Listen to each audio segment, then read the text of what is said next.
Hi friends అందరికీ welcome back to our channel. నేను మీ chef చిట్టీనండి. ఈరోజు మనం ఎంతో టేస్టీగా మా అమ్మ స్టైల్లోన గుత్తి వంకాయ కూరని ఇలా ఒక్కసారి ట్రై చేయండి. అబ్బబ్బబ్బా, టేస్ట్ మాత్రం అదిరిపోతుందండి. ఇలా ఒక్కసారి నా స్టైల్లోన ఇలా గుత్తి వంకాయ చేయండి, చాలా బాగుంటుందండి. థిక్ గ్రేవీతోన వంకాయలు ఇలా ముట్టుకుంటేనే నోట్లో పెట్టుకుంటేనే కరిగిపోయేలాగా చాలా బాగుంటుందండి. ముందుగా దీని ప్రాసెస్ ఏంటో చూసేద్దామండి. ఇందుకు కావాల్సినది వంకాయలు చిన్నగా ఉండాలండి. చిన్నగా ఉంటేనే బాగా ఉడికి బాగా ఉంటాయి. అవి తీసుకొని ఒక గిన్నెలోన వాటర్ వేసుకొని అందులో ఉప్పు వేసుకొని అడ్డంగా నిలువుగా గీట్లు పెట్టుకొని ఉప్పులో నీళ్ళలో వేసుకొని పక్కన పెట్టుకుందాం. ఒక బాండి పెట్టుకొని అందులోకి పల్లీలు వేసుకోండి. అవి కొంచెం వేగినాక అందులోకి నువ్వులు కూడా వేసుకోండి. ఒకవేళ మీ దగ్గర నువ్వులు లేవు అనుకుంటే స్కిప్ చేయొచ్చు, అవసరం ఏం లేదు. ఉత్త ఇత్తనాలైనా వేయొచ్చండి.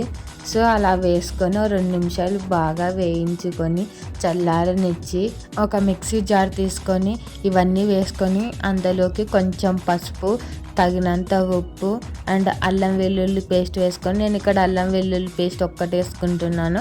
మీ దగ్గర అల్లము వెల్లుల్లి సపరేట్ కూడా వేసుకోవచ్చు ఉంటే. అందులోనే కారం, ఎండు కొబ్బరి పొడి, ధనియాల పొడి, కొంచెం బెల్లం వేసుకోండి. వేసుకొని బాగా మెత్తగా మిక్సీ పట్టుకోవాలండి. అవన్నీ బాగా మెత్తగా మిక్సీ పట్టుకొని పక్కన పెట్టేసుకుందాం. మనం ముందుగా వాటర్లోకి వేసిన వంకాయలు తీసుకొని మనం ముందుగా మిక్సీ పట్టుకున్న మిశ్రమాన్ని ఒక సైడ్ పెట్టుకొని అందులోనే మళ్ళీ ఇంకో సైడ్ కూడా అలా 2 సైడ్లు మొత్తము నింపుకోవాలండి. పిండి అనేది బాగా పట్టించుకోవాలి. నేను ఈ వీడియోలో చూపిస్తున్న విధంగా నింపుకోవాలండి. అన్నిటినీ వంకాయలని బాగా వాష్ చేసుకొని బాగా నింపుకోవాలండి. దీంట్లోకి వాటర్ పోసిన అవసరం లేదండి. ఇలా డ్రైగానే నింపుకున్నా కూడా చాలా బాగుంటుంది. సో అలా వేసుకొని అన్నిటినీ బాగా నింపుకోవాలండి. ఈ ప్రాసెస్ చాలామంది వేయించుకొని మామూలుగా పేస్ట్ తిరువాతలో వేసి మామూలుగా వేస్తుంటారండి వంకాయలని. కానీ ఇది ఇలా కూడా చేస్తే టేస్ట్ బాగుంటుందండి, మా అమ్మ స్టైల్లోన ఇది. సో అలా అన్నిటిని పెట్టుకొని పక్కన పెట్టుకొని మళ్ళీ అదే బాండీలోన ఒక 2 టేబుల్ స్పూన్ల ఆఫ్ ఆయిల్ వేసి చిన్నగా తరుక్కున్న ఉల్లిపాయలు వేసి అవి కొంచెం ఎర్రగా అయినాక మనం ముందుగా స్టఫ్ నింపుకున్న వంకాయలని అన్నిటినీ అందులోకి వేయాలండి. వేసుకొని ఒకసారి కలిపేసుకుందాము. అవి బాగా కలిపేసుకున్న తర్వాత మనం ముందుగానే చింతపండు నానబెట్టుకొని ఉండాలండి. అందులోని వాటర్ అంతా పోయాలండి. పోసి అలా 2 టైమ్స్ చింతపండు నుండి వాటర్ వేసి తర్వాత అది చాలకుంటుంటే నార్మల్ వాటర్ కూడా వేయాలండి. ఈ టైంలోనే వేసేసి అంతా వాటర్ వేసేసి ఒకసారి కలిపేసుకోండి. కలిపేసుకున్న తర్వాత మూత పెట్టేసి బాగా ఉడకనివ్వాలండి. ఇది మీడియం ఫ్లేమ్లో ఉడకనివ్వాలి. నేను ఇక్కడ నాన్ స్టిక్ పెన్నం కాబట్టి కలపాల్సిన అవసరం లేకున్నా కూడా అడుగంటదు.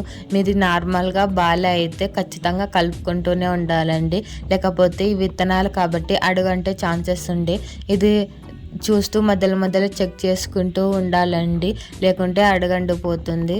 సో అలా థిక్ గ్రేవీ వస్తూనే ఉంటుందండి. అలా వచ్చినప్పుడు థిక్ గ్రేవీ మీకు సరిపోతుంది అని అనుకుంటే ఇంకా గ్యాస్ ఆఫ్ చేసి కొత్తిమీరతో సర్వ్ చేసుకుంటే మన సింపుల్ గుత్తి వంకాయ కర్రీ రెడీ అండి. ఇది సద్ద రొట్టెలకి చాలా బాగుంటుందండి. కానీ మనం సద్ద రొట్టెలు అవన్నీ తిన్నాం కాబట్టి మేమైతే ఇక్కడ చపాతీలోకి తింటున్నాం.